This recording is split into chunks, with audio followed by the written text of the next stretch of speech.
જય હિન્દ, જય ભારત મિત્રો. સ્વાગત છે તમારું નવા વિડીયોની અંદર. આ વિડીયો છે એની અંદર આપણે ચર્ચા કરીશું કે જો તમારી પાસે પણ રેશન કાર્ડ છે તો આ વિડીયો તમારા માટે ખૂબ જ જરૂરી છે.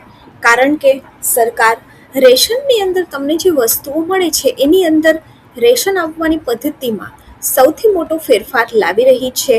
પહેલાં તમારે દુકાને જવું પડતું હતું અને ત્યારબાદ તમને તમારું રાશન મળતું હતું, પરંતુ સરકાર હવે ઈ-રૂપી એપ્લિકેશન દ્વારા સીધા પૈસા તમારા ખાતામાં જમા કરશે અને ત્યારબાદ તમને સબસિડીવાળું અનાજ આપવામાં આવશે. તો આખી પ્રક્રિયા શું છે, શું ફેરફાર કરવામાં આવ્યો છે અને આ ઈ-રૂપી શું છે અને તમારે તમારા મોબાઈલની અંદર કઈ એપ્લિકેશન ડાઉનલોડ કરવાની છે એની આપણા વિડીયોની અંદર સંપૂર્ણ ચર્ચા કરવાના છીએ. એ પહેલાં જો તમે ચેનલની અંદર નવા છો તો ચેનલને સબસ્ક્રાઈબ જરૂરથી કરી દેજો. મિત્રો, વાત કરીએ તો ભારત સરકારની જાહેર વિતરણ વ્યવસ્થા કે જેને પીડીએસ કહેવામાં આવે છે એમાં એક ઐતિહાસિક પરિવર્તન આવવા જઈ રહ્યું છે. પ્રધાનમંત્રી ગરીબ કલ્યાણ યોજના કે જેને PMGKY કહેવામાં આવે છે, આ અંતર્ગત લાખો પરિવારને દર મહિને મફત અનાજ આપવામાં આવે છે. પરંતુ હવે લાભાર્થીના ખાદ્ય સબસિડી રોકડ અથવા તો અનાજના બદલે ડિજિટલ રૂપિયા એટલે કે ઈ-રૂપી દ્વારા લોકોને પૂરી પાડવામાં આવશે. પાયલટ પ્રોજેક્ટનો પ્રારંભ છે એ કરી દેવામાં આવ્યો છે અને ગુજરાતની અંદર પણ આપણે વાત કરીએ તો વડોદરા, વાંકાનેર, રાજકોટ જેવા ઘણા બધા શહેરોની અંદર રાશન કાર્ડની જે દુકાનવાળા છે એમને લોકોને એક એપ્લિકેશન ડાઉનલોડ કરવા માટે કીધું છે. આ એપ્લિકેશન ડાઉનલોડ કરવાનું જે છેલ્લી તારીખ છે એ 26 માર્ચ છે. તો 26 માર્ચ સુધીની અંદર તમારે તમારા મોબાઈલની અંદર આ એપ્લિકેશન ડાઉનલોડ કરવાની છે.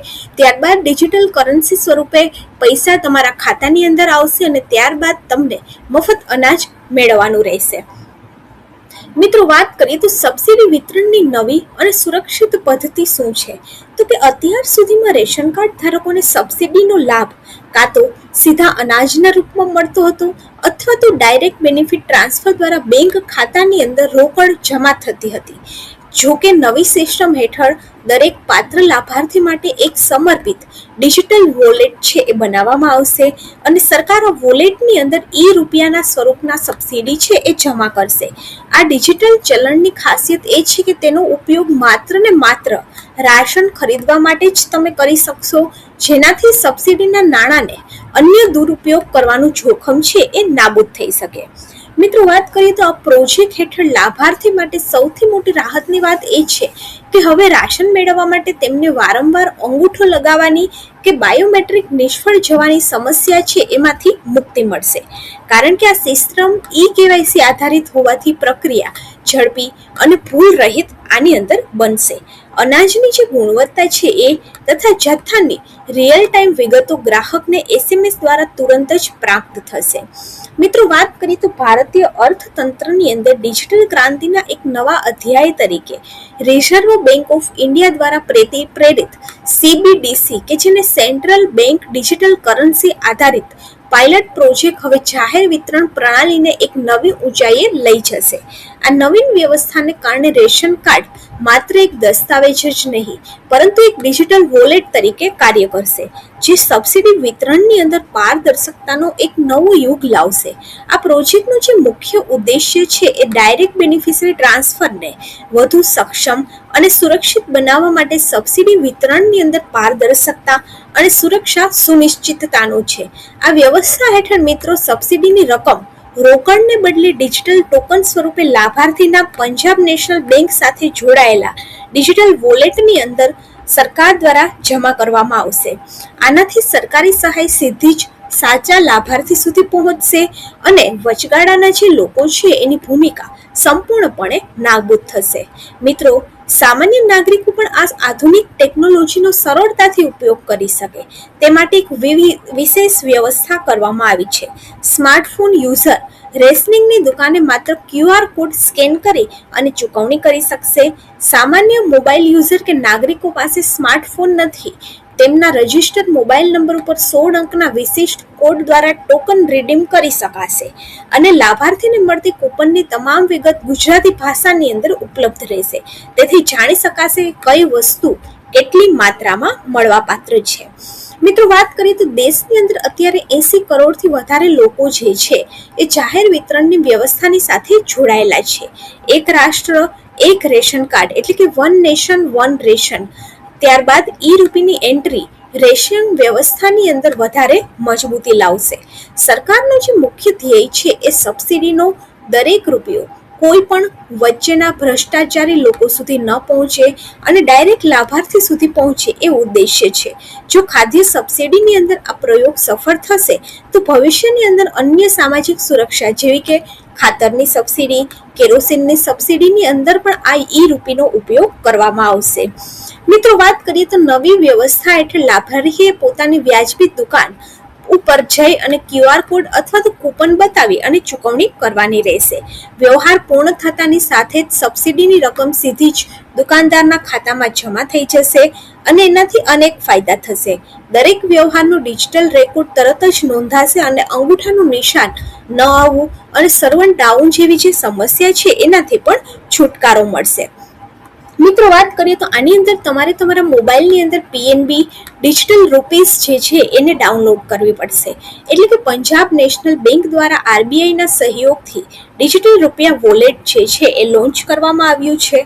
આ નવી ટેકનોલોજી દ્વારા હવે સરકારી રેશન અને સબસિડી સીધા જ ગ્રાહકોના ડિજિટલ વોલેટની અંદર ટ્રાન્સફર કરવામાં આવશે, જે ટ્રાન્ઝેક્શનને વધુ સુરક્ષિત અને પારદર્શક બનાવશે. હવે PNB ડિજિટલ રૂપીસ છે શું અને એના ફાયદા શું છે? તો કે સીધી સરકારી સહાય અને રેશન જે છે એ સીધા તમારા મોબાઈલના વોલેટની અંદર જ આવી જશે.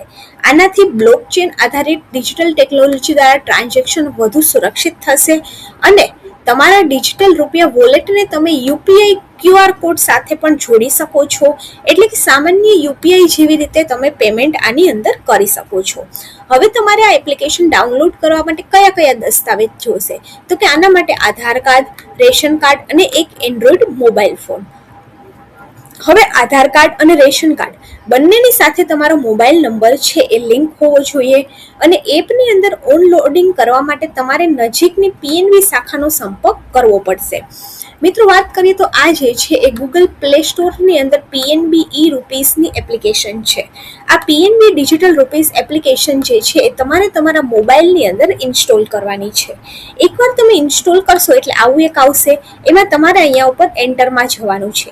એન્ટરની અંદર જશો એટલે અહીંયા ઉપર તમારું સિમ કાર્ડ જે છે એ ડિટેક્ટ થશે. તમારે તમારું પહેલું સિમ કાર્ડ અથવા તો બીજું સિમ કાર્ડ, જે પણ સિમ કાર્ડ તમારા રેશન કાર્ડની સાથે લિંક છે એ સિમ કાર્ડને તમારે ક્લિક કરી અને વેરીફાઈ સિમ કરવાનું છે.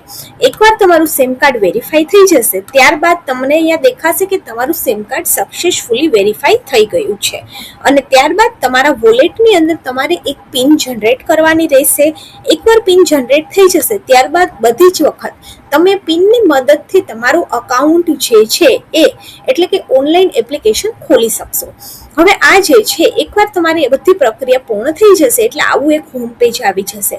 અહીંયા ઉપર તમારી આખી પ્રોફાઇલ હશે. અહીંયા ઉપર બધી હિસ્ટ્રી હશે કે ક્યાંથી પૈસા આવ્યા છે, પૈસાનો તમે કઈ જગ્યાએ ઉપયોગ કર્યો છે. અહીંથી તમે સેન્ડ કરી શકશો, કલેક્ટ પણ કરી શકશો, લોડ અને રિડીમ પણ કરી શકશો. મિત્રો વાત કરીએ તો અહીંયા તમે જોઈ શકો છો કે તમારા ખાતાની અંદર કેટલા રૂપિયાનું બેલેન્સ છે. અહીંયા 0 રૂપિયાનું બેલેન્સ છે. 5 રૂપિયા, 10 રૂપિયા, તો આવી રીતે ડિજિટલથી અંદર તમે લોડ કરી શકો છો પૈસા. અને જે પણ સરકાર રેશન કાર્ડ માટે તમને તમારા ખાતાની અંદર પૈસા જમા કરશે એટલા તમને અહીંયા ઉપર દેખાશે કે તમને ડિજિટલી આટલા રૂપિયા મળેલા છે. તો આવી રીતે રેશન કાર્ડ ધારકોએ હવે આ એપ્લિકેશન પોતાના મોબાઈલની અંદર ડાઉનલોડ કરવી જરૂરી છે. જો વિડીયો સારો લાગે તો વિડીયોને લાઈક કરી દેજો અને આપણી ચેનલ ગવર્મેન્ટ સાથીને સબસ્ક્રાઇબ જરૂરથી કરી દેજો. આવી જ અવનવી માહિતી જાણવા માટે ચેનલની સાથે જોડાયેલા રહો અને ચેનલને સબસ્ક્રાઇબ જરૂરથી કરો.